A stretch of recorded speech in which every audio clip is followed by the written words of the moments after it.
ইস, আমাদের যদি রাইস সেরিমনির মতো বানানা সেরেমনি হতো তাহলে অবশ্যই বাবুর জন্য ইনভিটেশন এ কার্ড নরেশকে দিয়ে তৈরি করাতাম।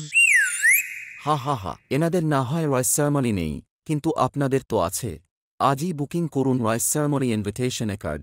কল করুন ৯৭৭৫৫৮৭২৮২ নম্বরে।